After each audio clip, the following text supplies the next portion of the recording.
Water Bureau. That's law. This is a recent Zoom call. Law Bureau meets the Moorish Science Temple of America. Tune in. Is this acceptable for ascended status? Yes, though it's not about that per se, it's about the actual contract that comes along with it. So you want to preserve your interest in every contract and security that comes through that location. Brothers and sisters, if you are not on the process of ascending the status with Land, Air, Water Bureau, and for those who do have the process started, please know that what the mail is, how serious the mail is. Many things can be avoided simply by responding accordingly to the mail. Brothers and sisters, there's no need to receive a document in the mail and let it change your day around. Let it make you angry and upset, in a bad mood. A document has that type of power. Not when we receive ours, because when we receive ours the right way, we're very aware of our postal power as it relates to how we receive mail. Take a look at the Stamp Act and find out what's happening with the origins of the postal system in general. If you're receiving mail at your home, if you're receiving mail at a business, if you're receiving mail at any location other than two that are not the locations I just mentioned, did you know, brothers and sisters, you're actually committing a crime every time you receive a mail article? Every time it's a crime that's punishable by 5 years in prison. If you walk away from a mail receptacle with a name that isn't yours, nothing you receive in the mail is your proper name if it's not how you style it when you write it yourself. If it's in all capital letters, it's not your proper name. So you're committing a crime by receiving mail already. So the deck is so stacked up against criminalizing the U.S. person. That's just the thing. We have to realize how powerful things are in these contracts that we're in and how to get out of them. So it's very important that you have a contract with the postmaster by where you receive mail according to the domestic mail manual to prohibit any mail article that is not in accordance with that constitution from ever even reaching the box. Next question. Will ascended status remove my federal conviction from accessible records? Federal conviction. That's an interesting question. I mean, what we have is our experiences, and what is to be noted is that even what we have posted on the internet is these records are mysteriously disappearing. Your federal conviction, as is all cases, are as unique to the individual as a fingerprint. Based on our experiences, I can say mysteriously during Status Ascension, they are deleting records without any explanation, without any correspondence to explain what's going on. As a matter of fact, there's evidence to suggest that it's an actual crime for them to remove the records, because it could be quasi considered mutilation and concealment. However, brothers and sisters, what we're doing with this Status Ascension is we're actually conveying all of our interest in the property into an ecclesiastical trust. What if I told you that Moors aren't to be convicted under certain statutes if it's not in synchronicity or harmony with the Constitution, that's in harmony and synchronistically in alignment with the treaties as it relates to your body politic. More often than not, it doesn't.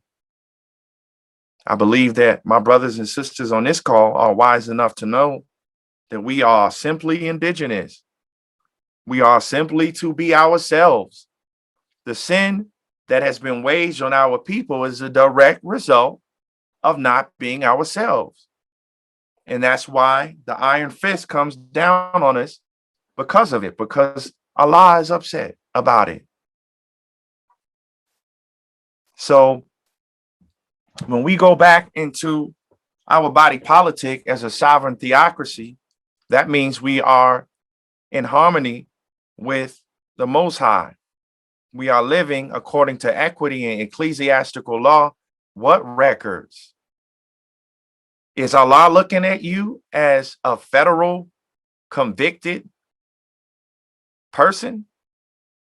It's fiction.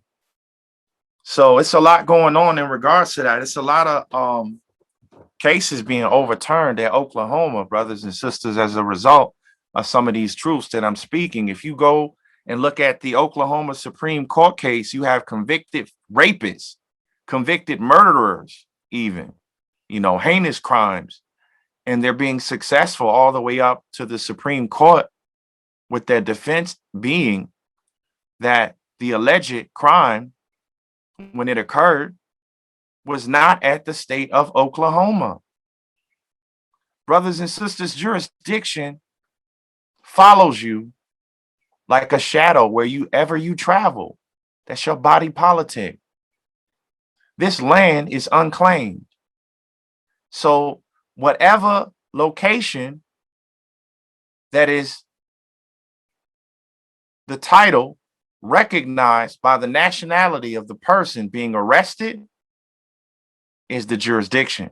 You can have 4 people involved in the crime on a street corner, and the police round up all 4 people.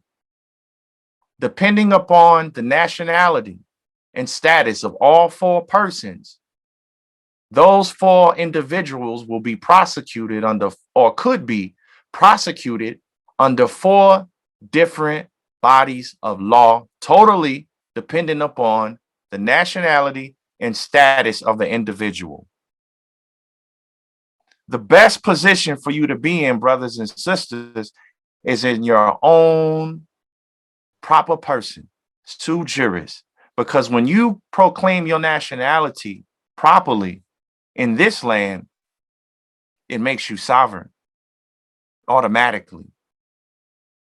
The sin is not acting in your sovereign capacity. This land is free, it's unclaimed. It's a land of sovereigns. So the sin is to not be yourself. It's the crime to not be sovereign in the land that's been declared to be sovereign by the indigenous people who fought wars for hundreds of years to preserve that fact. So this Black experience, Negro experience, the crime is because it's illegal to be a slave in a sovereign society. We got to stand up and be ourselves. This federal conviction, that's slave business. If it's not in synchronistically alignment, if it's not in alignment with the Constitution, if it's repugnant, it doesn't apply. So if no one has been hurt and no one's property has been damaged and the book's not settled, those types of things. It's all about status. Status and nationality is everything. So cases are being overturned, heinous crimes based on that. The next question, 4, Islam law questions. If one received business entity mail with which one is the authorized representative, does this mail need a change of mailing address? And should I be separate from the new one for the individual name.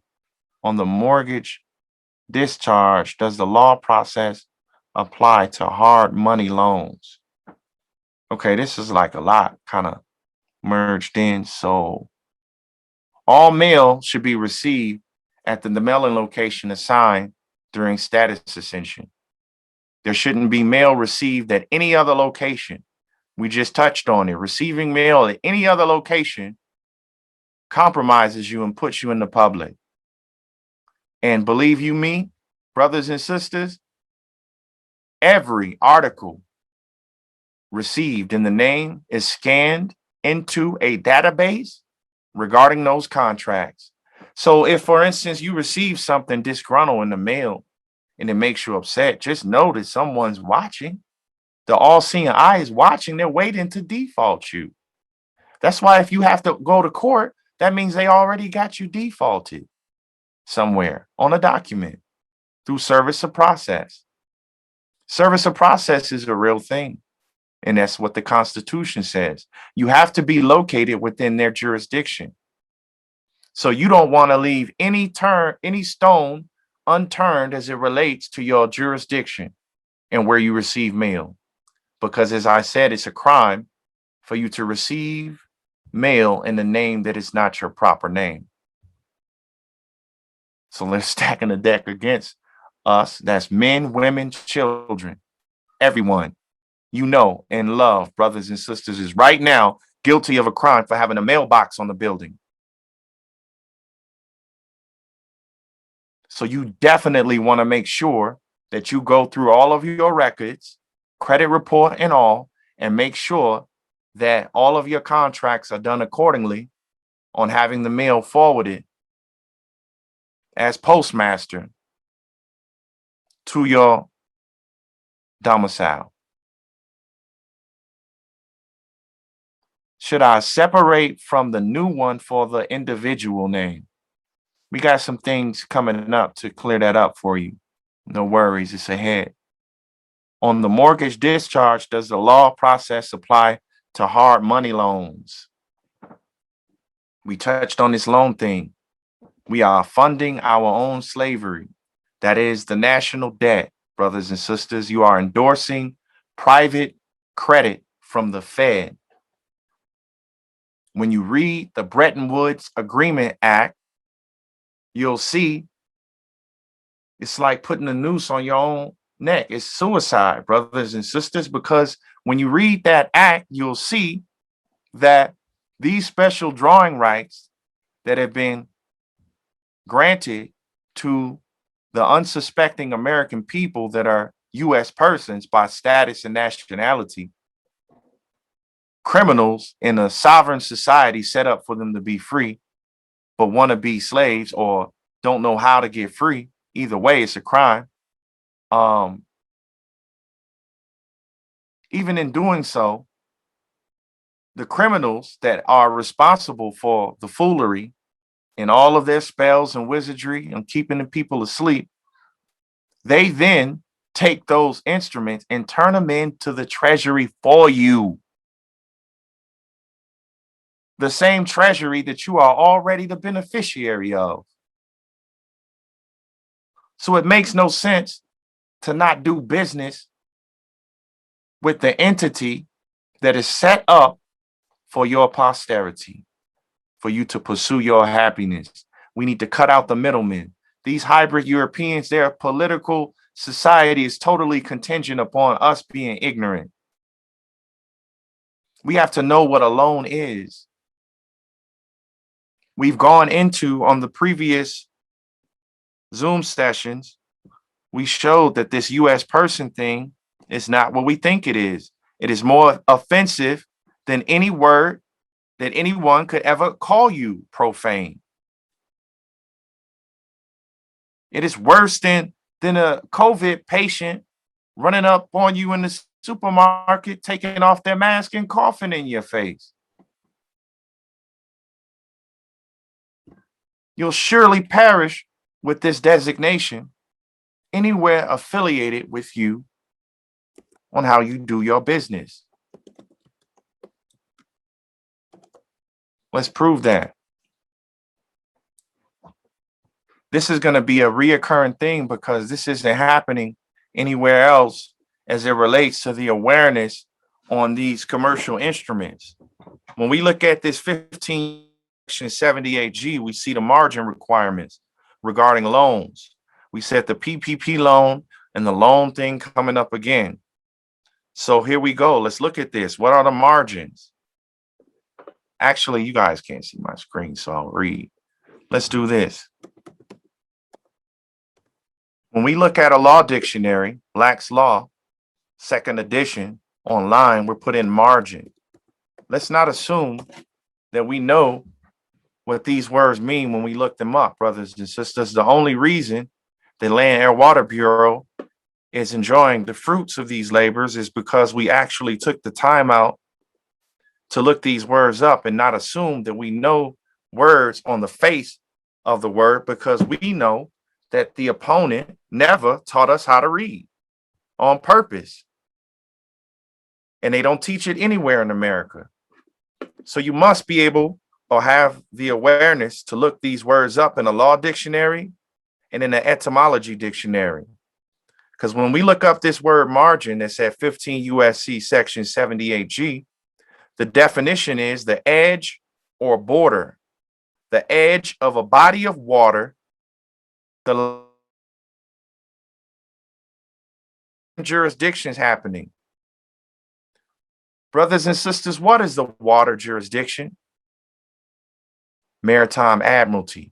What is the land jurisdiction? Common law, treaties. We got to know the margins. One of our dear brothers I heard mention, and it stuck to my head. He said,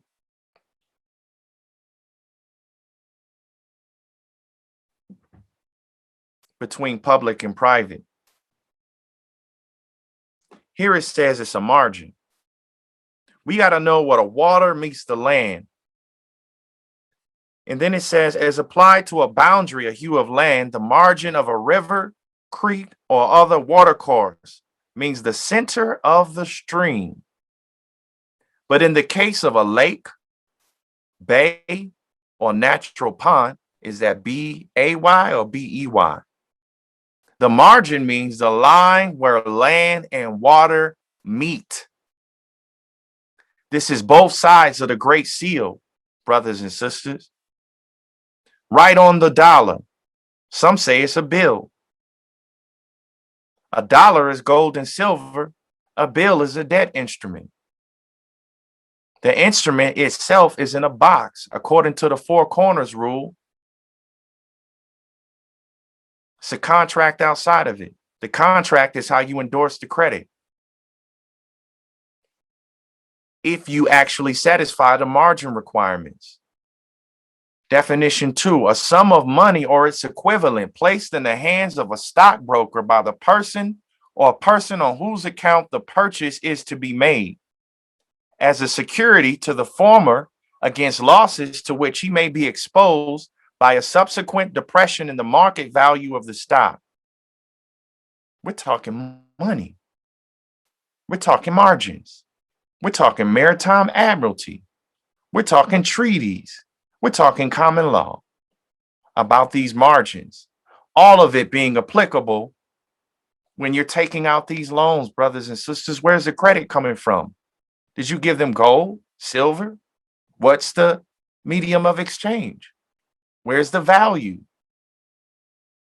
Where's the meeting of the minds? There is none, because the only deal happens, the only way the deal happens is if they have a U.S. person, A, and a foolish U.S. person, B, because there's other techniques and strategies even for U.S. persons to make that deal better.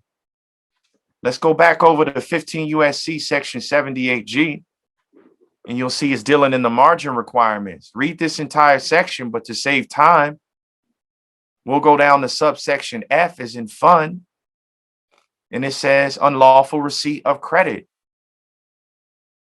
It is unlawful for any United States person or any foreign person controlled by a United States person or acting on behalf of or in conjunction with such person to obtain, receive, or enjoy the beneficial use of a loan or other extension of credit from any lender.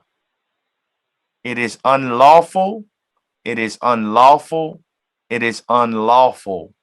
There's no getting around it. You didn't satisfy the margin requirements.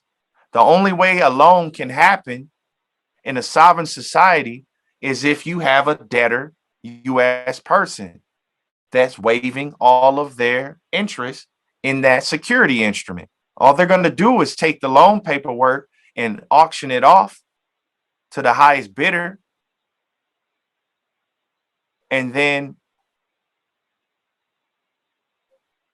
auction it off and sell it off into fractional reserve banking and repeat the process again and again and again and again and again and again and again. That's what the national debt is. We have brothers and sisters that are trying to duck and dodge. They're pretty intelligent in knowing, to get away from this U.S. person thing. But guess what? They go and get 9, 8 numbers. They go and set up, quote unquote, foreign trust. It's not really foreign, but we go down to 2C. It says the term foreign person controlled by a United States person includes any non-corporate entity that could be a living soul, a man or woman, in which United States persons, you just breached the trust, directly or indirectly have more than a 50% beneficial interest, and any corporation in which one or more United States persons directly or indirectly own stock possessing more than 50% of the total combined voting power of all classes of stock entitled to vote, or more than 50% of the total value of shares of all classes of stock. What does that mean? That means that if you have a foreign trust and you set that up, as many loopholes as you had to do to get that done, and then while going about trust business, you make the mistake of having a U.S. person do one of your transactions. That's all being documented and recorded. You can't trade with the enemy. The U.S. person is an enemy of the state. If you trade with the ops, it's a problem. If I see you hanging around my foe, it's a problem. It's the concept here. This U.S. person thing is legally dead. It's a crime in a sovereign society to try to be a slave, to participate in enslaving yourself. It comes with a penalty. The U.S. person is a zombie. And if my brother or my sister came to my home where my wife and children are, knocking on the door trying to get in, and I see them looking like a vampire, there's no way of me rationalizing letting this monster in to my beloved loved ones. Brother or sister, I'm sorry. You got bit. You got scratched. No, I mean, I might try to hand you some something through the door to try to get rid of the problem, but that's as far as it goes. Stay away from this U.S. person. It's fatal.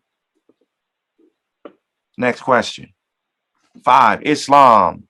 Question: can an entity be considered a beneficiary? Yes. You can donate, make charitable contributions, in fact, I've seen some weird things in the news. People have gone on record to leave millions of dollars to their pets, even. So, you can even do even stranger things than that. You can leave it to non-physical things even. So your property can be assigned and conveyed to whichever or whatever type of entity you decide. It is as limited as your imagination. 6, Islam. Will the L.s.w. work for a Canadian citizen? I'm not sure what L.s.w. Maybe that was L.a.w. Yeah, it's right next to it on the keyboard. But Canadian citizens, brothers and sisters, this U.S. person thing is not unique to the United States of America. This U.S. person thing is global. Every seat at the United Nations is a corporation. They have a national side of the government and they have a corporate side of the government. Their national side is something else, though. Depends on the territory and the history of what's going on there. I'm anxious to share with my people how beautiful this American experience is and why globally people all gravitate towards here. And it's a special reason for it. And it's coming out. But Canadians, the sovereignty of the people is claimed by the Moorish Empire, North Central South America. We left Egypt, came west, and settled the Americas when Pharaoh was tripping, when the state was tripping. The state is still tripping. This Moorish nationality is also duly affirmed and recognized at Canada. These lands are, they're abandoned, basically. You look up allodial land. Let me prove this and show this real quick. We look up allodial land, allodial title, excuse me, right here on Wikipedia, of all places, somewhere I wouldn't expect it to be. But it says here in plain as day, allodial title constitutes ownership of real property, land, buildings, and fixtures that is independent of any superior landlord. Allodial title is related to the concept of land held in allodium, or land ownership by occupancy and defense of the land. Most property ownership in common law jurisdictions is fee simple. In the United States, the land is subject to eminent domain by federal, state, and local government and subject to the imposition of taxes by state and or local governments. That's for being a U.S. person. And there is thus no true allodial land. That means, brothers and sisters, where you are right now, chances are that land under the building is not yours. Unfortunately, it's not held in allodium. It says there's no true allodial land ownership in the United States. That's because everyone is occupying as corporate wards, debtor slaves in a sovereign society. The people unknowingly relinquish their interest in the land by claiming on federal contracts a nationality that alludes to slavery, and the government treats you accordingly. That's what this eminent domain thing is about. And I've looked into that. And those who are into real estate, we have work at Land Air Water Bureau to do. Let me tell you why. With our Status Ascension service, after we proclaim our nationality the correct way, according to law, to have it recognized, after we do it with the proper language and the proper requirements to have it recognized by the federal government, we do things like run it through databases, the name as it appears on the ID, and right afterwards, it's coming up on the database along with billions, if not trillions of dollars in real estate from tax deed sales and foreclosed properties in the county. Why?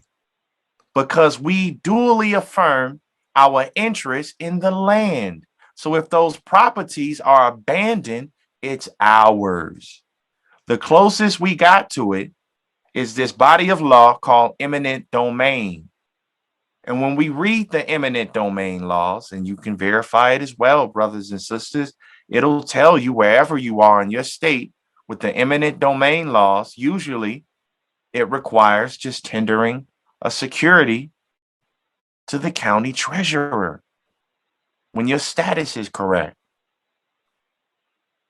to convey the property that's abandoned, not held in allodium. We're going to seal this gap, fill this void with the right mind that's going to come in and complete that work. If not, I don't, if when my time frees up, I don't circle around and do it myself, but we're going to have satisfaction on that. So the land isn't held in allodium. It's very dangerous.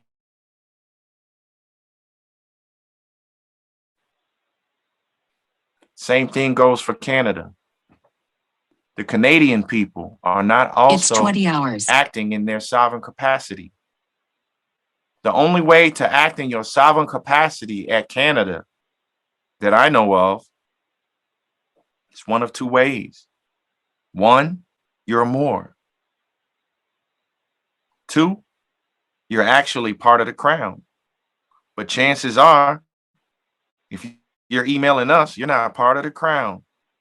So we got to make that all the way official regarding all of those contracts. The only thing that's different regarding our international clients is it's more of a partnership because there are certain things that require someone to be native to that area in regards to some of these phases. So it would be more of a partnership, and we're waiting for the right person. We have someone in Canada actually in mind, but either way, we got work and we can get it done. We just got to convey the properties and get a few more offices identified to complete the process. Next question. As an independent contractor, I'd like to ensure I'm doing things correctly. Specifically, what transactions will I no longer be able to do once I complete the Status Ascension? Independent contracting is great. You are halfway to the private side. You're getting money. You're getting money as an entrepreneur. That means you have more control over the steering wheel as it relates to your financial house. So you may as well steer it all the way home. Involving Status Ascension with your independent contracting, it's all about the contract. So if you're an independent contractor and people are appreciating your work, you're in a position to draft your own contracts. That's a private agreement. The Constitution has banned states from coming in between private contracts. We exercise that power to the fullest at Land, Air, Water Bureau regarding our private contracts. So if you're an independent contractor, it's just a matter of you understanding what your status is and how to do your business accordingly. But if you're an independent contractor, a huge part of the way is already worked out for you. It's just getting the contract correct and then presenting it accordingly to your clients. And that's pretty much it. You'll have a different tax identification number that you would want to use regarding those contracts. And then guess what? Once all of your interest is preserved in that contract, you can participate in the monetization of that contract. Why? Because we're in a bankruptcy. And it's the way of the world. All we have to do is preserve our interest in the securities until they go back to the gold standard, which they already have as well with the Gold Reserve Act. It's all about the will of the people. It's not about what they do. It's about what we do. And Every time you do your contracts, every time you cash your check, every time you do a transaction, you're casting your vote, whether to participate in equity or to participate in your own enslavement as a debtor slave, endorsing private credit from the beast. 8, question for tonight. My family name is, we'll reserve that. On my birth certificate, it shows another styling of the name with a space, but on my social security card and my driver's license, it shows another variation. Do I need to include the version with incorrect spacing on my declaration? Interesting. So, to cover all interests regarding the property, absolutely. Because what's happening here is every time you see a space, every time you see no space, every time you see uppercase and another time lowercase, or any other variation in the appearance of the styling of the name, you are witnessing an entirely different account. It is amazing how many things can be resolved by simple observation. I mean, this is pretty basic to me. I have children, and, we do things like the matching game. We, have a picture here, another picture here, mix, match it around. It's not the same. Children know this. But what we have to know as we come into our sovereign capacity is that this mistake is fatal in commerce because it's used every day that the courts are open. Because what's happening is these criminals are actually opening court cases in names that aren't even yours. Brothers and sisters, get familiar with the following. The Sherman Act, the Clayton Act, the antitrust laws, the Anti-Bribery Act, the Administrative Procedures Act, the Privacy Act, the Dodd-Frank Act, the Telephone Consumer Protections Act, the Fair Debt Collection Practices Act. There are all types of tools in place to protect you in your privacy, even as a U.S. person. There's two sides to this great seal, brothers and sisters. If you want to be in your sovereign capacity, you're either getting it through King George III, or you're getting it through the Moorish Empire that negotiated this new order of the ages. To do commerce, there's nothing wrong with doing commerce. You just need to own the property. If you own the property and do your business with the treasury, there's nothing can be done to you. The crime is to not act in your sovereign capacity. There's too many laws to protect you.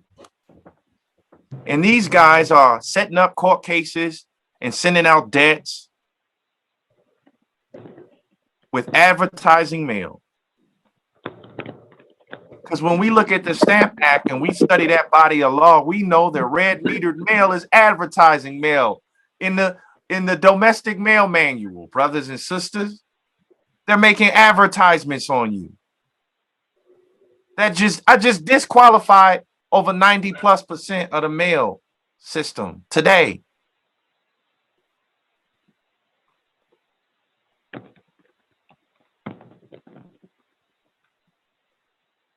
You get an envelope and the name isn't styled precisely as it appears in the newspaper regarding you laying that claim, part of laying the claim anyway, in your declaration, according to law, with the template grafted by yours truly that has been working unanimously across this country.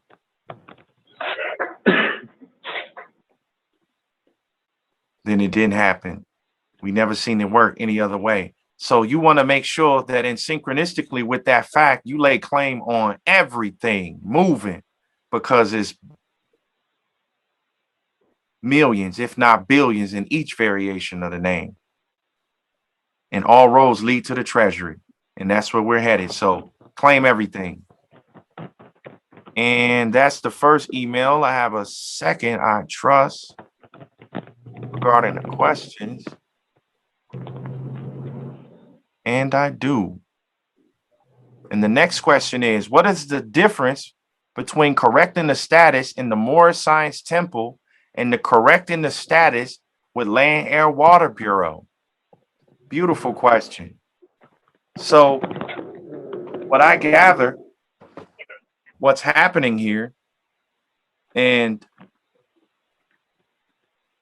this is a beautiful question. How do we deal with this? So let's just address things as they are. The Moorish Science Temple is a religious body politic.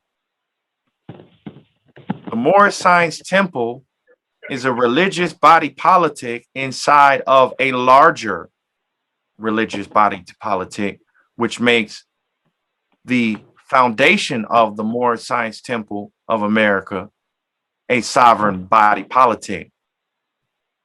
However, I'm sure, as we all know, every Moorish Science Temple of America isn't the same. So if we really want to get to the meats and bounds regarding this question, we need to identify which Moorish Science Temple we're speaking of. Now, the Moorish Science Temple that I am in solidarity with is through our beloved sister, Cynthia Eel. And she is working passionately with Land, Air, Water Bureau to correct and clean house on some of the injustices that are occurring in the Moorish Science Temple of America. Not to do anything with the prophet and the sovereign body politic established by him. Now, be that as it may, Land, Air, Water Bureau has been divinely prepared in these days and times to directly deal with the opponent in these days and times as it relates to the nationality and birthrights of Moors. Also, as it relates to doing business in the public while preserving your sovereignty as a Moor. I could be wrong. I'm not sure what's going on in the Moorish Science Temple as it relates to that. So this question may be best observed and answered by the viewer. You know, apples for apples, oranges for oranges. But I know that I have high honors and allegiance with my Moors in the Moorish Science Temple of America, and work synchronistically with all Moors, regardless to if they're in the temple or out of the temple. I tell people often, ASHMUSA did not get this body of work from the Moorish Science Temple of America. ASHMUSA, I say, it's fresh out of the forest. Islam, eyes wide open. I wouldn't say eyes. I mean, they are now. They are now. You know. Oh, I didn't know. I thought I was on mute. I'm sorry. Apologize.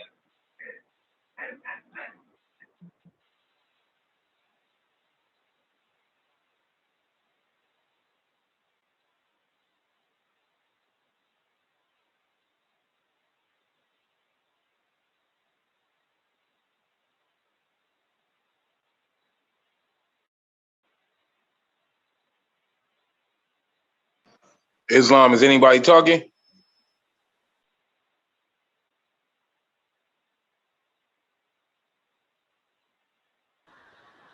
Brother ASHMUSA, could you unmute yourself? I think I muted you by accident trying to mute the other person who was unaware that their mic was open.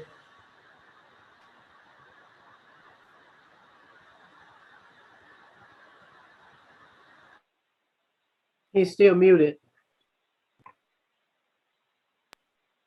Okay, I apologize. Oh, yeah, it was muted. I'm sitting here talking to myself. What did I say?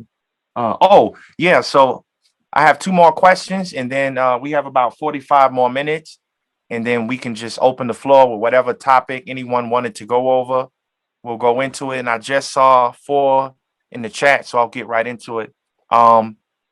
Does law have recognition papers, meaning papers recognized by the government in which we live? Absolutely. Let me share this with you, brothers and sisters, because we got to know what we're dealing with.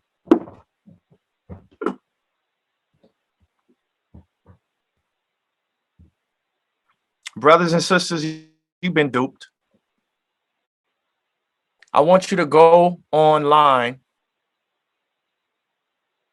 and verify the power behind what I'm about to tell you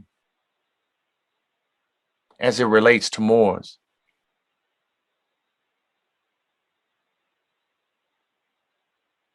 I got to breathe on this one.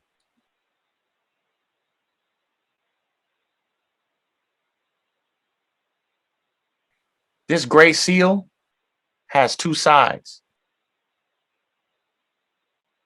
Our side is the side, obviously, with the pyramid and the all-seeing eye of providence. That seal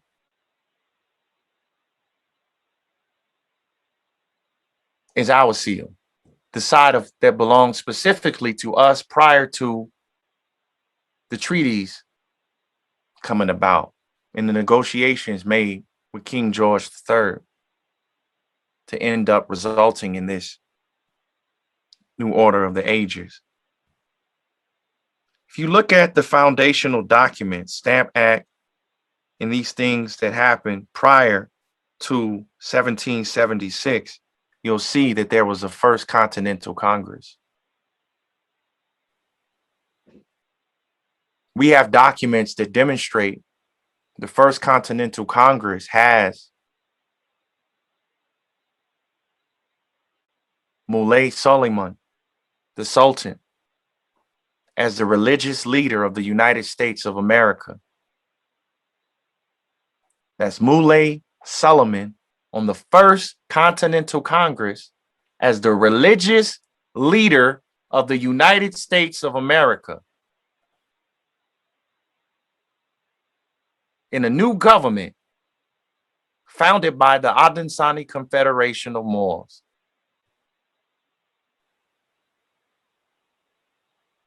War breaks out. Reconstruction. Second Congress. Brothers and sisters, all these acts of Congress that's coming out of this Congress today, everybody's, people contacting us. What are we going to do about COVID? What if they come around with the forced vaccinations? What's going to happen with this, with that? Brothers and sisters, stand up and be alive. Nothing coming from the Second Congress has anything to do with the first. Brothers and sisters are going to jail. 7,000 people will be arrested today in the United States of America because of this fatal mistake of not verifying the Congress. They're an acting Congress. They tell you that. They're acting like the Congress. Us as Moors, we're under the religious protections of the treaties, which acts as acts of Congress. The treaties are legislatively acts of Congress as it relates to Moors. The first Congress, not the second. They don't have subject matter jurisdiction over Moors. You guys are going into these courts, waiving everything. Brothers and sisters, stop it. Understand, look it up online. First Continental Congress, Second Continental Congress. That's two different things going on. Then go to the Land, Air, Water Bureau and watch us put it on the screen. Two secret oaths of U.S. judges. Most probably least watch video on the channel, one of the most powerful. Understand it's two sides of the court. It's a public side and it's a private side. So the papers recognizing the government in which we live is already there first, and it's written right on the dollar. It's everywhere. That's them recognizing us. We don't recognize us. They did things to cover up these facts, but once you know it and you apply it, it's done. They have nothing forward. It's not even a debate. It's not disputed, argued. They know who we are. Sister Cynthia and I were just pulling up things in different libraries across the country that are hidden. Academia knows. You got to go through all these different credentials just to get to the book, but it's there and can be obtained. You may have to order it from across the waters, but it's there. Next question. How does this process line up with Act 6? It's right in synchronistically. Right in synchronicity with Act 6. I assume we're talking about the Holy Quran of the Moorish Science Temple of America. Nationality is the order of the day.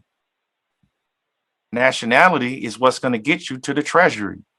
Nationality is what's going to allow you to have special drawing rights by being loyal to your own government in your sovereign capacity. You must proclaim your nationality. There is no way to not do it, because this is why the land is abandoned, because there aren't any natives. There aren't any natives on the land. Everybody's legally dead at law. So the land's just sitting there. So the way to get to the land through the federal government is for you to be recognized as a native, as a national of the land, and specifically do what you got to do to get in that position to have it recognized. And from there, then it's just a matter of doing the commercial process of having the land claimed in allodium. But to do that, you have to have a national character that gives you beneficial interest in the land. So this status ascension deal, we're addressing nationality as it relates to the occupying government and having it formally recognized as an internationally protected person, because that's what your nationality does for you when it's done correctly. Moors out here still using, things that have nothing to do with that in acts of this acting Congress, specifically for non-commercial matters. The acts of Congress only relate to commercial entities. So if it's not a commercial entity being discussed regarding the matter, then why didn't you discharge it? Because that's the only thing that they can recognize in that jurisdiction is commerce, maritime admiralty. But the people don't own their vessels. That's the problem. So these matters must be addressed. You must take full possession of these entities along with your status being correct, because the jurisdiction needs to be on the entity in the public. That's what being private is. You still are going to do business. It's just your information is different from the number to the name and all of the credentials that get lodged onto those records in the public. So no one in the public doesn't breach the trust, and they always know who and what you are anytime they come across your information. And someone said, recognize our stuff. Oh, international. Look, it's already here. 18 USC section 112, public law, several public laws. It's everywhere. Public law 88493, public law 92-539, but 18 USC is codified protection of foreign officials, official guests, and internationally protected persons. We didn't make this stuff up. This is the treaty in full force and effect. Moors think there's something wrong with the system, you know, that they aren't recognizing their nationality and their this and that. Okay, show me the laws that say that the process that you follow actually will result in it being recognized, because it says here, internationally protected person, whoever assaults, strikes, wounds, imprisons, or offers violence to a foreign official, official guest, or internationally protected person, or makes any other violent attack upon the person or liberty of such person, or if likely to endanger his person or liberty, makes a violent attack upon his official premises, private accommodation, or means of transport, or attempts to commit any of the foregoing, shall be fined under this title or in prison not more than 3 years, or both. If you scratch me, you're going to jail. Whoever in the commission of any such act uses a deadly or dangerous weapon or inflicts bodily injury shall be fined under this title or in prison not more than 10 years, or both. I can't tell you how many of my Moors come in during court cases and go in to the case after things are duly affirmed, after they get far enough along, to have the DA office, not accepting documents that are trying to be handed over to them for service of process, and the client's being told, we can't talk to you. They can't even talk to you. That's what this is about. They're in a different jurisdiction. Let's keep it like that. Because for us, this is what puts us in the sovereign capacity for them to protect us. I can go into all types of things about the forms to fill out for them to have, for us to be protected wherever we are. We could hire, I'm not going to get into too much, but we got forms and things to hire people to protect us. Let's leave it at that. And that's what it means to be sovereign in a sovereign society. This is a sovereign society. They want to make the people think, it's Illuminati, or it's dark, or it's something secretive about it. Not as it relates to law, because for it to be a law, it has to be published. This is it being published. They protect us. They have to, So let me get back to the question. And how does this process line? Oh, that was the same question. Now let me get to the chat. The chat says, a notice from the IRS stating that the fiction owes $6,000. Can law help me address the situation? Absolutely.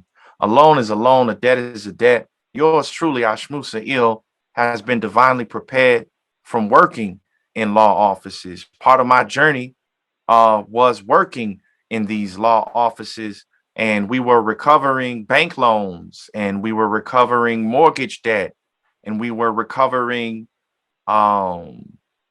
student loans and different commercial paper. And some of these cases and judgments, some of these people were sued and got savvy enough to know how to avoid actually paying out those judgments and things along those lines. So sometimes it would take months at a time to locate some of these people that were really good at it, but I was greater. So by the time we finally locate them and, ready to collect the money on the recovery, every so often a letter would come into the attorney's office and they would show a document that came in, and they would tell us that they're closing out the case. And we're like, what? 6-figure, 7-figure debt? You're just closing it out off of one piece of paper? And we spent 3 months looking for this person. So it happened enough for me to develop a curiosity to find out what type of power is that. And I found out that they don't really owe the debt. You don't owe the debt. And I had to change my course. This right here is a confession of a debt collector. And I was making debt. So, yes, there's something we can do about the debt that you owe. Status Ascension addresses all debt issues because the source of all debt issues is because the people aren't operating in their sovereign capacity. And that's a sin, which is called debt. Because when you're operating in your sovereign capacity in a debt-based society, it's just a matter of you exercising your special drawing rights to either discharge the debt or have them do it. Because if it's an IRS debt, that's a tax. A tax is a tax is a tax. Let me show y'all how serious this sin is. Again, right in your face, Black's Law Dictionary. This dirty little nasty little word. Ooh, it's so nasty. Tax equals slavery. We look up tax in the Law Dictionary, second edition. It says right here, plain as day, in a general sense, a tax is any contribution imposed by government upon individuals for the use and service of the state, whether under the name of toll, tribute, tallage, gabble, impost, duty, custom, excise, subsidy, aid, supply, or other name. How many parties is it to this contract, brothers and sisters, if you're paying attention? I'll read it again. In a general sense, a tax is any contribution imposed by government upon individuals for the use and service of the state. Let's do that one more time. A tax is any contribution individuals to for the use and service of the state. Three parties to the contract. The sin is being in bed with the state. Get the state out of your business and deal in equity. When the state is out of your business and you're dealing in equity, all of your commercial paper and debt instruments are accessible as a tax on the state for using your credit. This is when we get into the OIDs and the redemption in lawful money because we're in the bankruptcy. This is what it means to own property, to own equity in your own commercial enterprise, brothers and sisters. I don't care if you're working a minimum job, a minimum wage job. Preserve your instrument in that check. That check is going to be fractionally reserved upon as a financial instrument. When you preserve your interest in it, you get paid back for it as the principal because it's an obligation of the United States. It is a sin to operate that way when in a sovereign society. So when you're acting in your sovereign capacity, you can then, as an individual, tax the state for the use of your credit and be redeemed by the lawful government, which is the treasury. So in so many ways of looking at it, it's so plain. They put it right in our face. The rest is just suggestion. It's just confusion.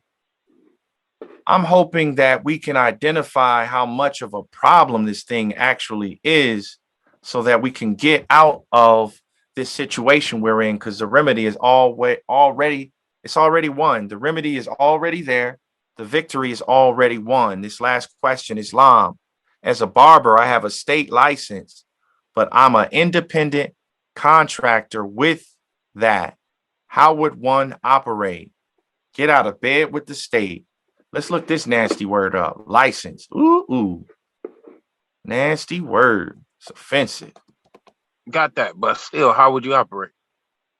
Okay, so you know that's a bad word. We ain't got to. I just want to do it for the people. We're definitely gonna address that. Because somebody don't know that this word is nasty.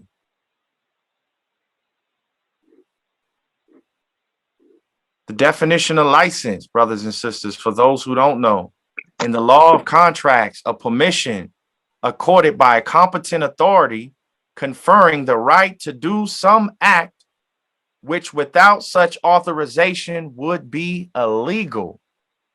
Is it illegal to cut hair? So Is it as illegal to be a barber? when I was trying to be in barber shops, I've been cutting hair since I was 10 years old. So when I became 18, I didn't want to go work for nobody else. I went to the barber shops and they was like, man, you got to have a barber license. So at 18, you don't know what to do but follow your elders, protocols. So they made me go to barber college and now I got the barber license. Right. The barber license, a license itself is a financial instrument.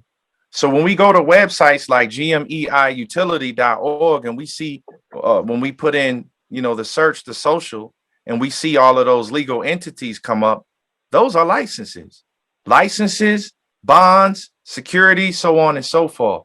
There's a lawful way for you to actually claim that actual license and take possession of it in trust, and convey that actual license into a different jurisdiction. So when you do that, if you're getting checks and things along those lines, you preserve your interest in any collateral proceeds to deal with that master contract. So that's one way of addressing it. I would definitely do that. And beyond that, as it relates to the public, I don't know if you're working with another barbershop or you have your own. I had my own. I closed it down because the port was moving too much. Like I was working too much down here at the port. I'm the same one that worked for the L.a.w, the union out here. Okay. With the shipping and containers and the maritime law stuff. Oh, okay. That's beautiful. I'm here right now, actually. Yeah, dealing with this maritime law. I'm sure a lot of this stuff probably resonating with you, probably recognizing some of the language you're seeing daily. Yeah, that's a real thing. That's a real thing. And it's beautiful because when you look at what's going on in the Treaty of Peace and Friendship, they're talking about vessels. All but then capital my letters. laws, but what's that? All capital letters on that shit. There you go. Same thing on our birth certificate. I mean, on That's our right. There it is. That's a fact, brother. That is a natural fact. Brothers and sisters, these entities are ships. They're vessels. And when you look up, let's look this up. Vessel of the United States.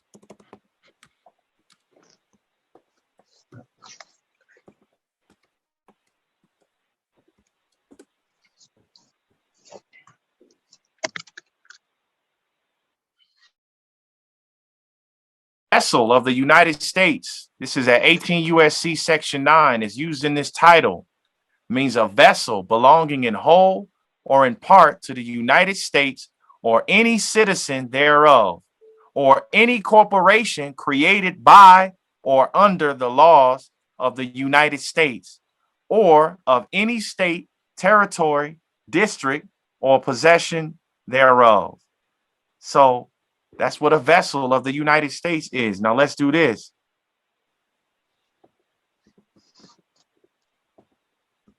Jurisdiction of the United States.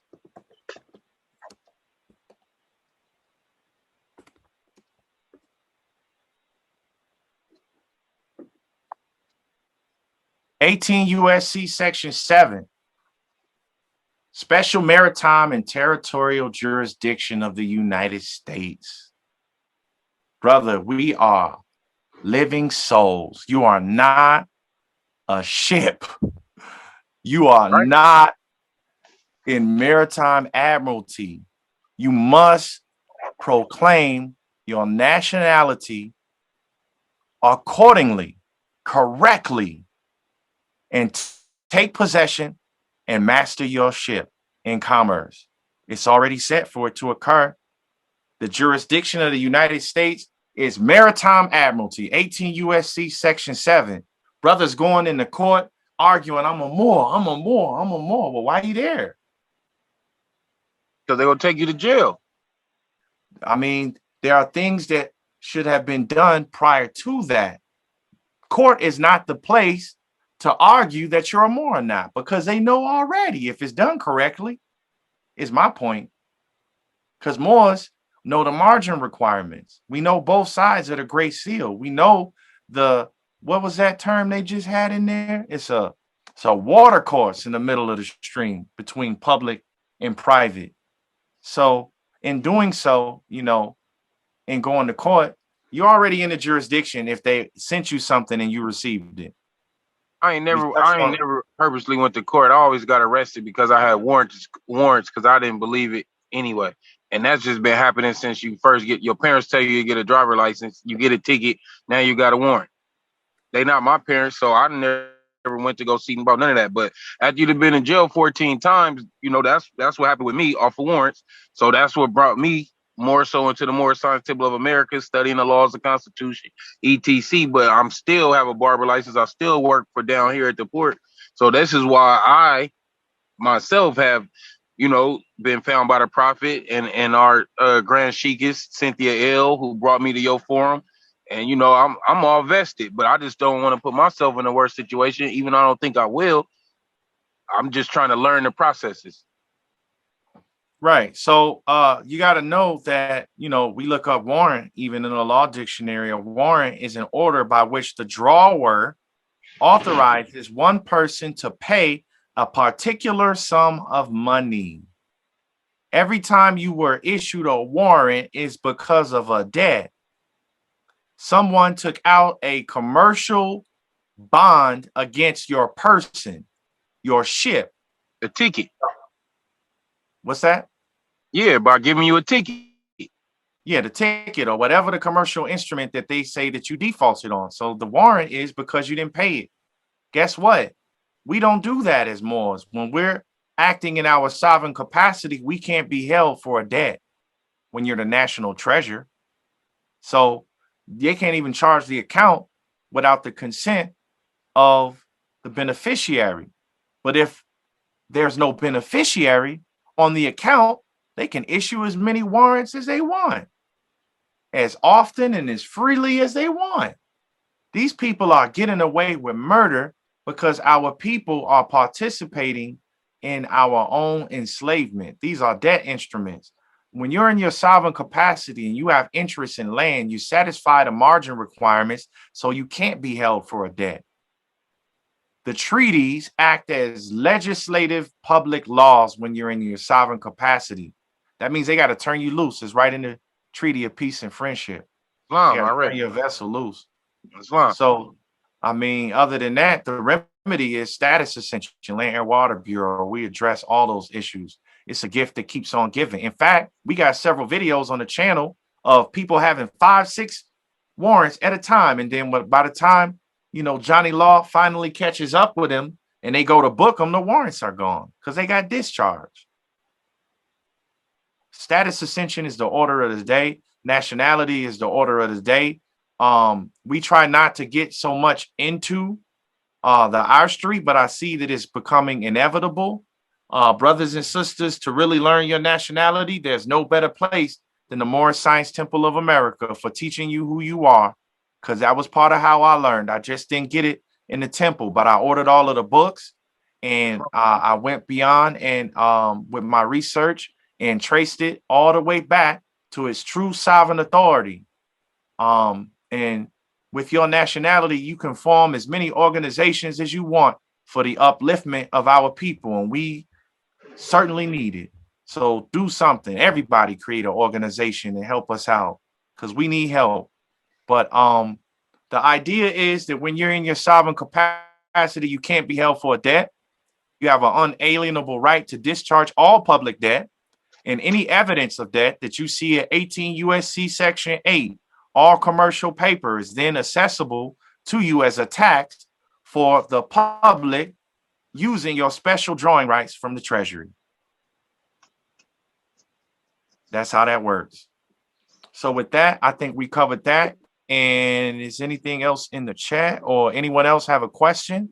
We'll go right into it. Did I answer your question before we move on about the barber thing? Ultimately, brother, a barber situation is beautiful because, again, it doesn't really require regulation. I don't even understand how anyone, well, maybe because of the medical thing, you know, in the cleanliness or what have you, but you can certainly set up your own business free and clear of the state. And that's certainly something that I would be looking to accomplish. And that's certainly how we do business in harmony with the ancestors for the full redemption of all of our receipts. So as I heard you say, we should set up corporations, or we should set up entities for the upliftment of fallen humanity. I did. I call it Sandy C Science Incorporated, but I had to incorporate it with the state. And so, well, again, it's in all capital letters. I'm not sure how one would operate. Yeah. Are you currently a client at Land Air Water Bureau? Yes, I am. I paid everything up already. Well, you about to find out, brother. You about to find out. You looking to start your own business? I started too, because I'm a barber. I got Cream of the Crop, and then I have Sandy C Science to help with the upliftment of fallen humanity. Cream of the Crop is my barbering business, and Sandy C Science will be more like what you're doing right now, but from the terms and the way that I had understood it. So, I mean, I would link all that with you and with our Grand Sheikhs. Right. So the idea is, brother, you just held contraband up on the screen. Islam. That you trading with the enemy.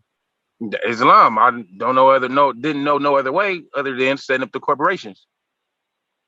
Yeah, that's actually a crime in a sovereign society.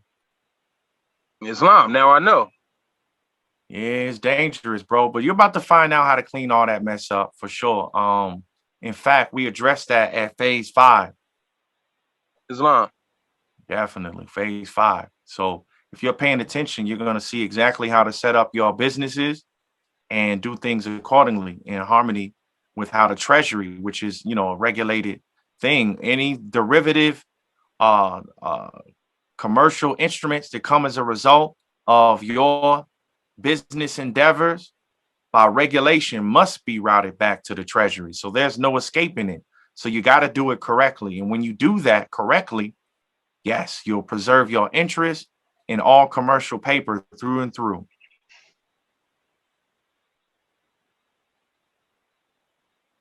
Islam. Islam. Islam. I have a question. Indeed. This how you say your name, brother? ASHMUSA. ASHMUSA ill. Oh, peace and love, brother ASHMUSA ill. Peace and love. This is Sister Kiana Townsend Bay, and I just had a question. What was the title you were speaking of when you were saying discharge all commercial debts? What was the name of the UCC title or something? The UCC title about discharging commercial debt. I believe you may be referring to 15 USC section 78G. Yeah. Can you repeat that one more time?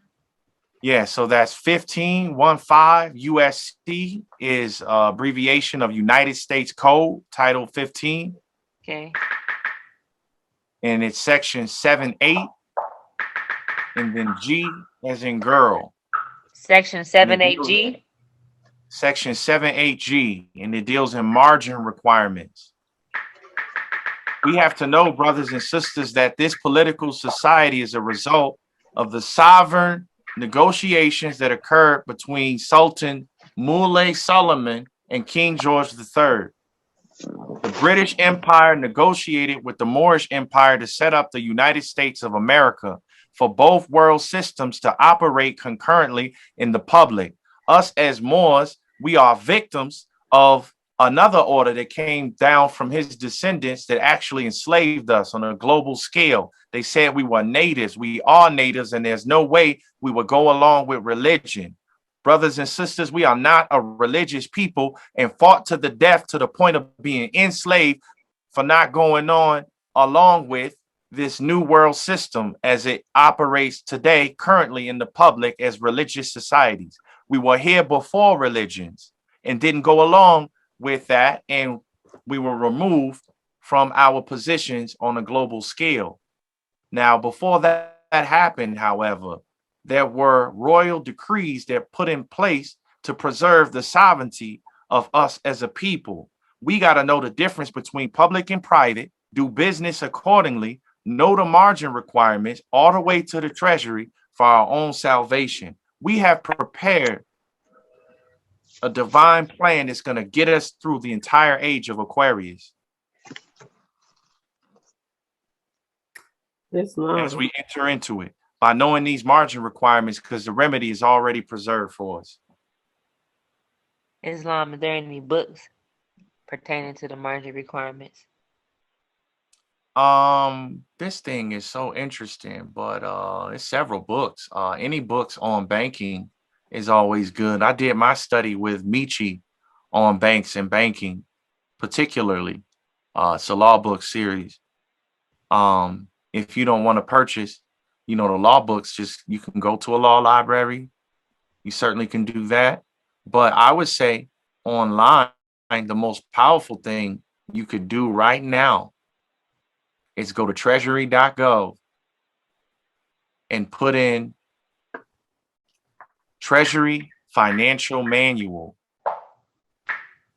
When you're reading that manual, find your place in it, because it has to. You have to be in there somewhere, because you do banking, which is a treasury regulated industry. You said and then treasury. also, I'm sorry. What's that? Excuse me, brother. Treasury Financial what? Treasury Financial Manual. You'll see how the money moves. And then they also have several things online, like Modern Money Mechanics, the Federal Reserve manuals. You can also look at Title 31, Money and Finance.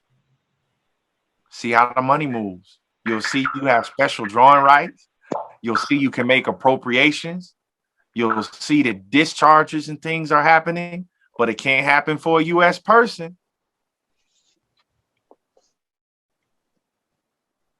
Not without the sovereign authority actually granting it. Islam. Islam. One more question. Are we able to, Yes, if we have registered as a client on the Air, Water, and Land Bureau, I said it wrong. The Land, Air, Water Bureau. Do we start the first class after we make the first payment? You're going to be coming through Sister Cynthia. So as soon as you complete, are you splitting it up? Is that what you were saying? Yeah.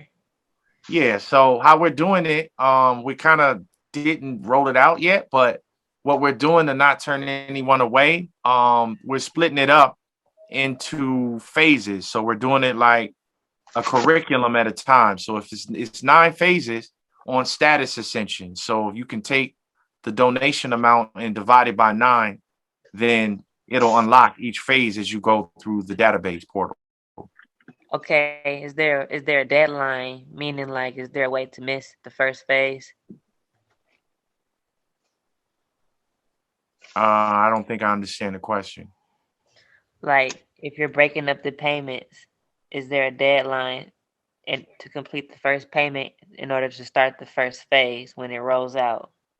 Nah, we're just, it's ready. Everything is ready to go. As soon as the ink dries on the agreement and the donation is made, it goes into the queue for it to be handled. All of the phases are going to be ready for the client at each phase. So once we have satisfaction on one being completed, then we unlock the next phase and you advance until it's complete at phase 9. So you're pretty much saying until you make your first payment, there's no phases that you're going to be doing. Right. Got it. We got people that are proud to pay, proud to pay. Brothers and sisters working hard and been waiting a long time to get right to these merits. And we see zip codes. You can look it up online. We see people making money. People are making money. We need to understand how much of an issue this is and where the money is supposed to go. We have divine faith in that. We're just preparing for the people to come and developing it as we go with those who see what's going on and want to get right to it. So we don't want to stop anyone from moving forward, but we do have donation requirements. We have a divine plan on rolling it out and developing the information and the platform. So we certainly appreciate all those who donate at Land, Air, Water Bureau, and we're going to get this stuff done. Done. Sister Brooks L., you had a question? Yeah, Islam. Is it a way that one can fly you out to give private consultation at the temple? Islam, Brother Williams Jump L., not you, Sister Brooks L. Hold Oh, on. I'm sorry. Thank you, sis. Yeah, I had a question in regards to the GMEI utility. Is that what it is? Yes, .org. Okay. Now I happened to go on there and I saw I had over 100 and some thousand accounts. So you're telling me that once I get everything straight, I can have some equity in those accounts? I'm telling you that when you do things like go to treasury.gov and see how the money moves, you'll see that the only reason that you don't have access to it now is because you're an enemy of the state. Mm-hmm. The only reason that those instruments are able to be traded on without your consent and authorization is because you don't own it. Mm-hmm. This society was set up for sovereigns. So when you don't exercise that right, someone else can come along and do it. Yeah, 140 some thousand times. 140 some thousand times. Now, here's what's to be known. You're not looking at 140,000 instruments. You're looking at 140,000 different commercial entities. Mm. So those are different portfolios that are set up in the name. Wow. It may be the utility company. It may be the coffee shop.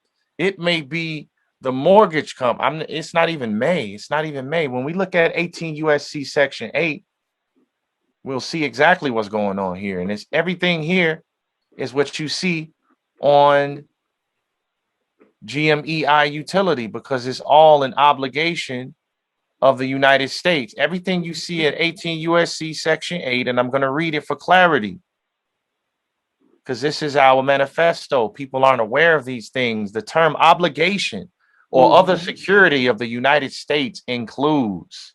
Here's the thing.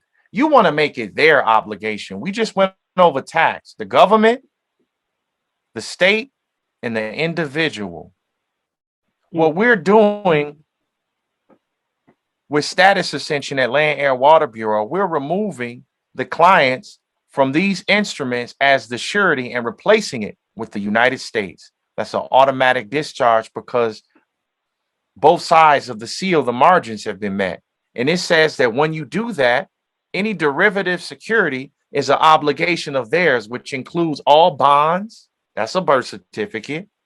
Certificates of indebtedness. That's the receipt. National bank currency. No one really uses too much anymore.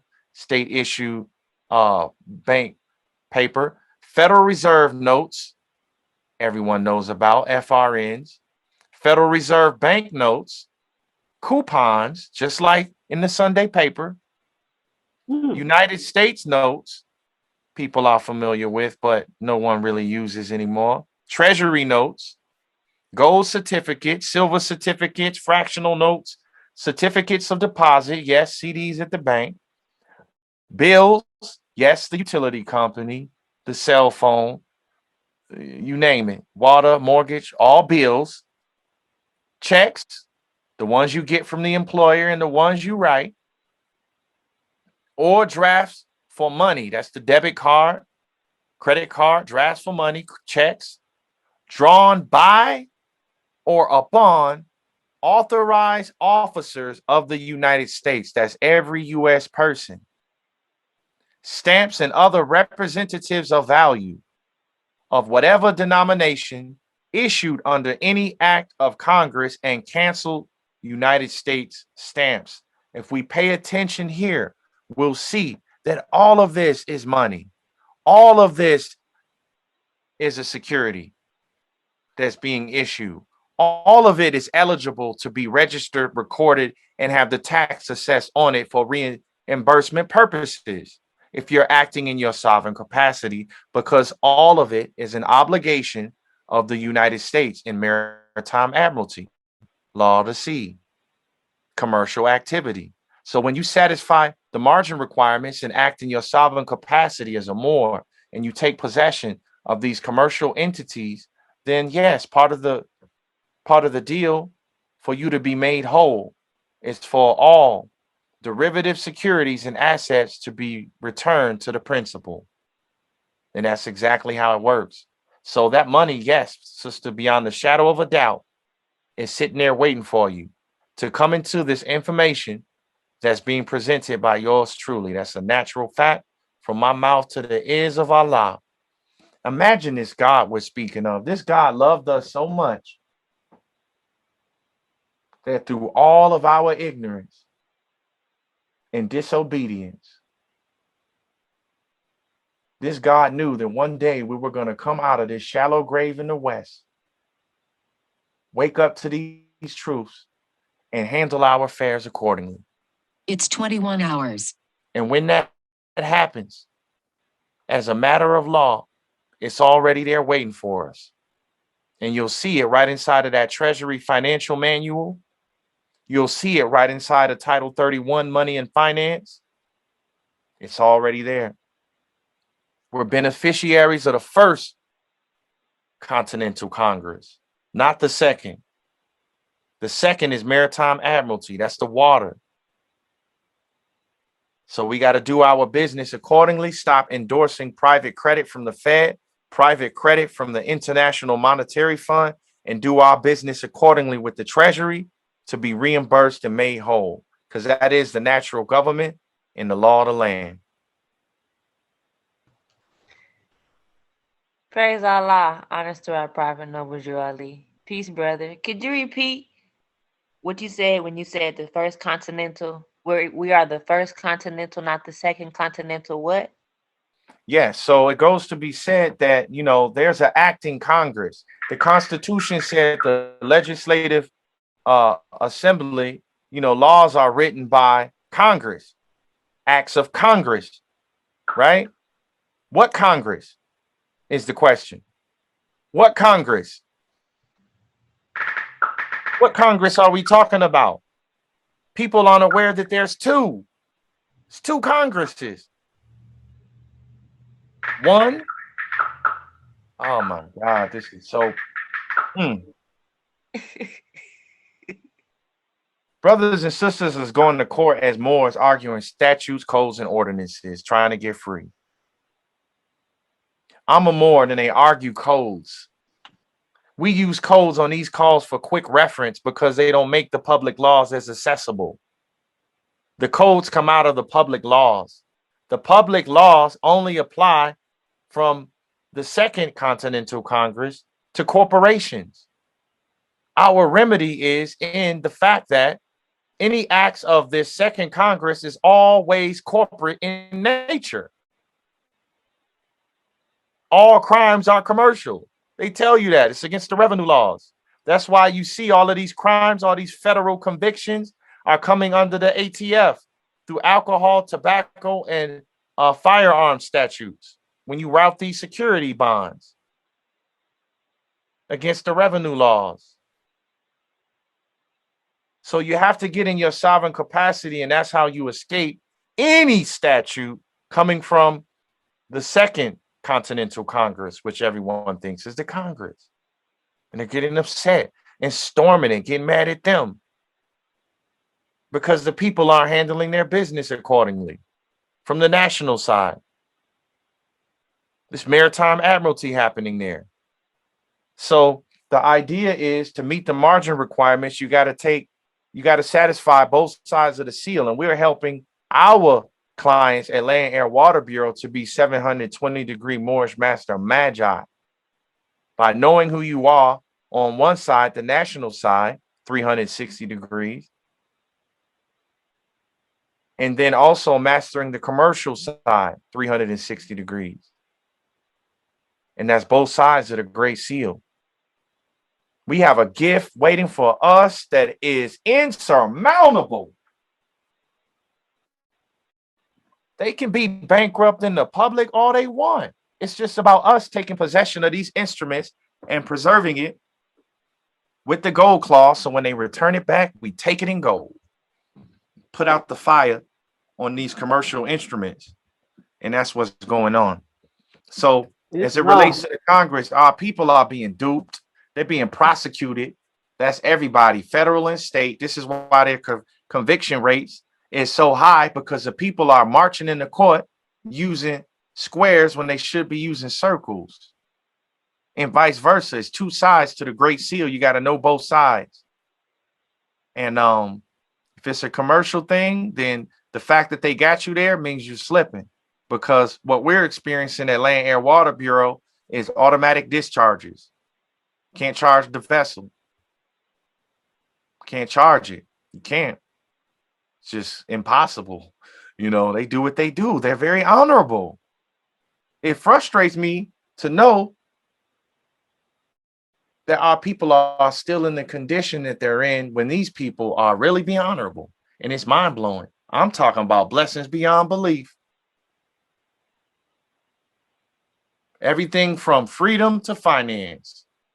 Both ways. God is good. Allahu Akbar. Praise Allah. So it's already waiting for us. God is good. I'm just, man, I'll get overjoyed sometimes. Indeed. Yes. Islam. Okay. I see from your, I would say teaching, because that's exactly what it is. You say there's 9 phases. And so I use continuing education for some of my crafts and stuff. So once we finish these 9 phases, we have something to kind of, keep us up with what we need to be doing, for as you giving to us, or you give us some kind of like dossier or something to continue to be abreast on the information that we need? Yes, as a matter of fact, proudly, we have the website up, and we're working daily to even develop that. And part of that definitely involves ongoing education. And today, even, they were working on a social media platform on the website. So as people go through the phases and have these experiences, just like, social media, you can upload a video or whatever you want to expound upon, speak your mind regarding these subjects, these types of things. And it's, this is going to be developed to be a full-on platform. So not only just Status Ascension, but also new platforms of information, content being created by the ministers and the beneficiaries. Also, we call them ascended masters, those of us who cross over to the private side, continuing education with more information as it becomes available, and then also creative content as we expand our ministry and uplift fallen humanity. So each of us has a role and a responsibility to do, and we want to make sure that we are all on one accord and have a platform to express and expound upon this subject as we grow, because currently it doesn't exist.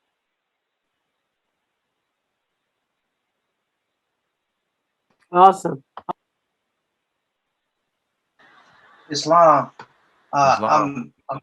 I'm currently navigating through my Status Ascension. I've completed 3 phases thus far, and just curious, what's the best what's your preferred method for communicating as we navigate through the phases that you have are loaded into the portal? Like once we reach the ceiling of what's loaded into the portal, what do we do in order to be able to, raise that ceiling? Right. So part of what we're doing is proofreading each phase. So when we move forward at each phase, we want to make sure that everything was done correctly and accordingly, rather than get to the end and see delays or see something not necessarily moving according to plan. So we proofread, fact check at each phase. And if you completed each of the phases, we also want you to upload the actual documents to the platform as a repository, So if you ever misplace them, you know, you can always log back in, get the data, and then also for us to proofread and make sure that everything is correct before we set you up for the next phase. Perfect. Perfect. That's insightful. Gratitude. Yes, yes, indeed. And we got any more questions? Oh, looks like another question came up. Islam, independent contractor as well, natural hairstylist. I operate in a private studio with no license, operating business as cultural. Haven't had any issues. I mean, that's you know, roll of the dice, but you know, you want to do your business accordingly. There's certainly ways to operate a hair or a platform or studio or business. And if even if you're in the public and you want to keep the private thing going, you got to take care of what's already happening on the ID. And then from there, you can expand out accordingly and begin contracting with the public based on that. So each of your clients, you can contract and draft up a simple contract that says that, you know, it's a private agreement for you to style their hair. You want to protect your interest in them being able to litigate against you for any frivolous thing, but it's just all about the contract. The idea is, you know, the government can't intervene between private contracts. So you want to make sure that your business is set up privately, and from there you can contract with the public accordingly, privately. Contract with the public privately from the business being private and expand therefrom. It's amazing to me that big brands like Uber and Lyft are still able to operate privately. I'm not sure if brothers and sisters are aware of that, but people are contracting with them privately and making a whole lot of money. So we need to get along those lines and start thinking how we can preserve our sovereignty and set up enterprise and do individual contracts with our clients. That's certainly what we're doing at Land, Air, Water Bureau, and encourage the same. And with that, I do believe that is the last question. Another one just came up. Islam, ones who have been charged and are in prison are, I believe that's eligible. Yeah. Piecing the words together. The ascension process and discharge the dead. Man. See, I'm going to really have to go in on this. Otherwise, it's going to sound like pie in the sky. It's going to sound like pie in the sky. But we're going to make it simple, brothers and sisters. It's two sides to the Great Seal. Put Great Seal in the browser, even on Wikipedia. We're going to have to pull out these treaties, Sister Cynthia. We're going to have to pull out these documents and show the people exactly what the origins of this thing is between public and private. You know, there's a sovereign representative for both sides of the Great Seal. King George III representing the British Empire, Moulay Suleiman representing the Moorish Empire in these negotiations that became Novus Ordo Seclorum. When you're in your sovereign capacity, you have credit waiting for you at the Treasury, which is the national government that was here prior to 1786 and 1871. That was the first Continental Congress. Many Moors I hear speaking of John Hancock, and they have photographs of the Continental Congress as Moors, and then they go right back to sleep. Or they think that that particular Congress was dissolved or became the Second Continental Congress. No. It wouldn't be a one and a two if it was the same body politic. I just showed you it's maritime admiralty. That's law of the sea. And it also said when we looked at the real estate piece that they have laws like eminent domain. And when you look into that, it's about you having the capacity to have special drawing rights with the Treasury on a federal level on your identification documents for the instrument to go through. You must have entitlement clearances at Treasury for your instruments to go through in equity. That's what the federal contract is about. How do you contract with the federal government? Are you contracted through the First Continental Congress, which is Moors and indigenous people in general, beneficiaries of the Haudenosaunee Confederation, otherwise known as the Iroquois Confederacy? That's the First Continental Congress. That's your ancestors. And then there's the Second Continental Congress, the Acting Congress, dealing in maritime admiralty, law of the sea, and that's the Great Seal, both sides. You cannot act in your sovereign capacity or be in equity or retain beneficial use of extensions of credit or loans as a U.S. person. It's prohibited because you're in the public. You're a monster, legally dead at law. You are outside of the protections of the covenant of God because you aren't doing business according to ecclesiastical law. And because of that, it is a sin in a society that's sovereign. You don't want to come into the protections of God that's written right on the money. In God we trust, which is the Great Seal, which is the national motto by public law and royal decree. Then the penalty is death, enslavement. You don't want to be yourself. God said so. You don't want to honor your forefathers and your foremothers. That's death. That's sin. We don't want to be ourselves. We want to take on these colorable terms. And then even when we're Moors, we go out the door and do business with that same germ.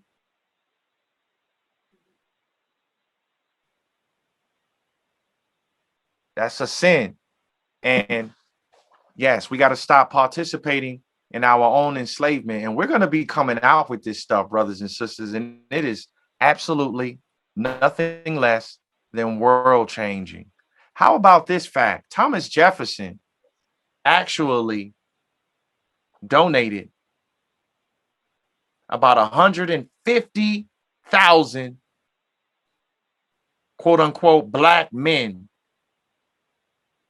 to the Sultan as tribute for them to be able to operate in maritime admiralty in these lands as slaves. They continued to serve the sultans all the way up until 1956, when Morocco gained its independence. They're known as the Black Guard. Put that in your search engine. One of these sultans came out. I mean, we're going to come out with this stuff. I mean, this is life-changing. This is world-changing information. You'll see why the Arabs are pale-skinned to this day. You'll see why Morocco to this day is occupied by more fair-skinned Moors. Because back short while ago, they came down and declared open war on Moors, particularly the Berbers out of the Moors, because they said the Berbers particularly are a tribal people. We're a tribal people, brothers and sisters. It said that there was no way that we would go along with this new religious paradigm they were going into. And so they ordered a decree to have all Jews, Muslims, Christians, men, women, children, all dark-skinned Moors, Berbers, to be enslaved.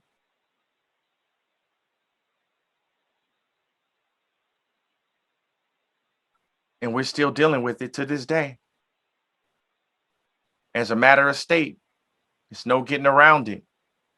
So we got to deal with these things and do business accordingly. Every time you do your business, you cash your ballot. Every time you do your contract, you cash your ballot. It all routes back to the Treasury. They are keeping a registry on how you're casting your vote. It's ending up on the website, like the sister said, gmeiutility.org. Silently. Shh. Great Masonic secret. Don't tell them. Your brother ASHMUSA ill doesn't take oaths. Never have, never will. My allegiance is to the people. Sister Cynthia Eel, her allegiance is to the people. And we're getting these facts known and these processes accomplished. And we thank you all for working with us. I do believe that that was every time I think it's the last question. I set to bring you to the temple if the Grand Sheikh allows it, or on her in your time I learn better in person and will provide the service if applicable as I feel I need to. Peace and love. We're certainly discussing things like that. And anyone we meet with must be in their sovereign capacity. We don't meet with vampires. We don't meet with those who can potentially compromise this divine and national movement and do the things like some of the things that happened with the Moorish Science Temple of America. So we are doing things strategically in full awareness of what happened with the civil rights movement and how their organizations were able to be infiltrated, even though all of them were still in the public by how they were doing their business. That's why it wasn't as successful as it could have been. But we are here in these days and times, brothers and sisters, dusting off the cobwebs and making these facts known, using what we can and discarding what we can't. And a huge component of that is knowing the margin requirements and learning some of this secret history that's been hidden from you. On why, from what we gather, we don't see anyone getting these matters accomplished with testimonials consistently, consecutively, the way it's happening at Land, Air, Water Bureau. They're drawing triangles and pyramids on the discharges. They know who we are. Simultaneously, the U.S. government is releasing declassified information of them seeing pyramid-shaped, unidentified flying objects. Put that in your search engine. It's happening. The ancestors are coming back. I've been visited all throughout my journey. I have more than enough reason to believe it's time.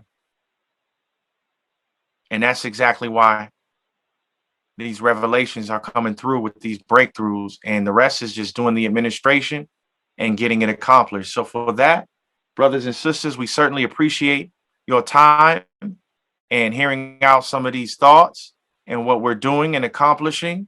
Thank you for moving forward with us on this great journey. Any ideas or suggestions in regards to some of the things you may want to see posted on the website, we certainly are open to as we develop the content and go intimately more into these subjects and the things that you all are interested in. So definitely stay in tune and let us know. Oh, regarding that question too, any questions and things, you're going to be able to address any concerns or have questions answered as they come up on the fly on the portal. We're certainly logged in to the website and see questions as they come up.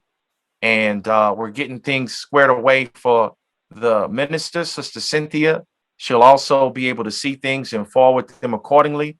So we're building this thing out, making it more robust and fleshing it out, putting the bones together on the building and putting the walls in place and painting them. So we appreciate your patience as we do that. That has nothing to do with people moving through the process, but we're going to be posting some content that I can't wait to get to.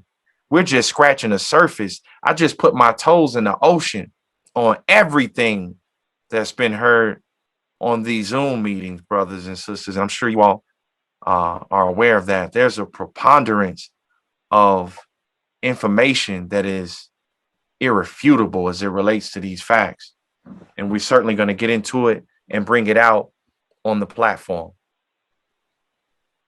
Islam, brother, I have one more question. Okay. You said with the Second Continental Congress, we're dealing with maritime admiralty laws, and with the First Continental Congress, what are we dealing with? The First Continental Congress, you're dealing in the sovereignty of sovereign.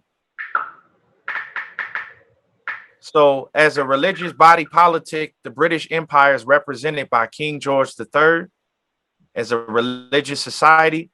So, all the heirs and the signs of the British Empire are covered through that negotiation. They looked out for themselves. And then there are their subjects. There are the so-called whites. We know as Moors, they're not white. They're hybrid Europeans who were enslaved to King George III. So for the U.S. person, you are saying that you are a hybrid European that was originally intended as a class system for hybrid Europeans under King George III and Queen Charlotte. It's just how it works. And then those hybrid Europeans came over here with the sovereigns of the land and began finding out that with us, they can legitimize their interest in the land through state citizenship that came later. And they revolted against King George III for this state citizenship. And then the state came right back around and tricked everybody else up with these colorable nationalities, and everybody went for the trick bag. This is the modern day PPP loan.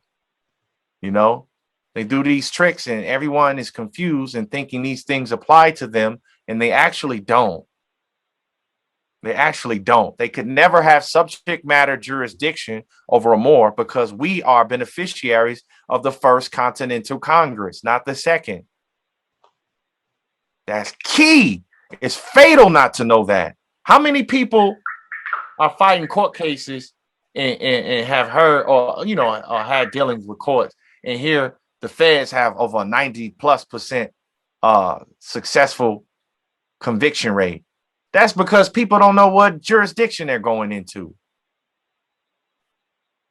In my infancy, on coming into this information on some of the injustices that were happening with my tribe and I, we reached out to the alphabet soup about terrible crimes people go to jail for decades about, to only have them turn a deaf ear and a blind eye to the communications for us to realize they don't work for us.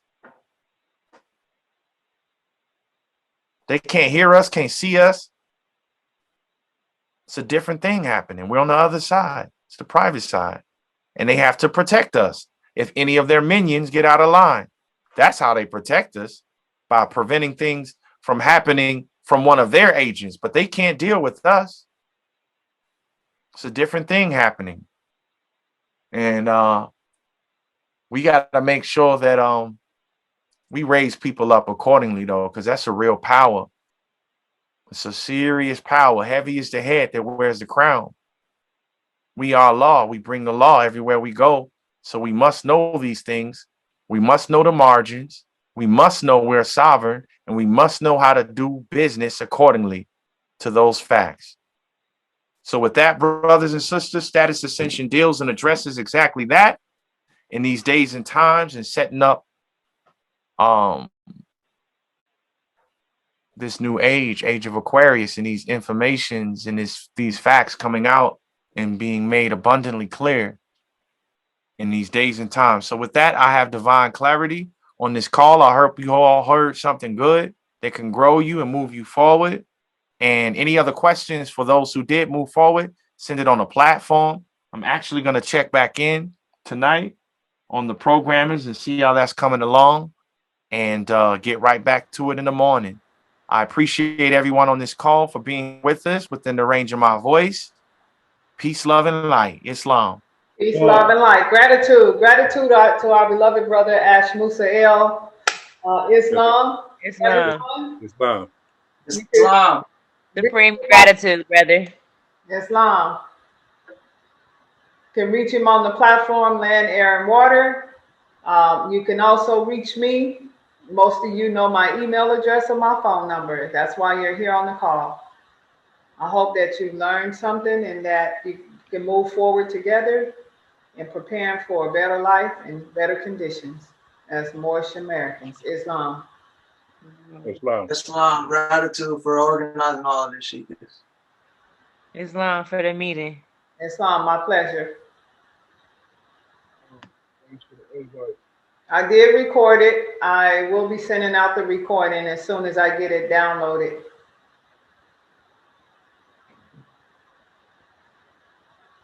Peace and love. My people at the world, thank you for staying tuned in until the end. What are your thoughts? Keep watching. Leave your comments.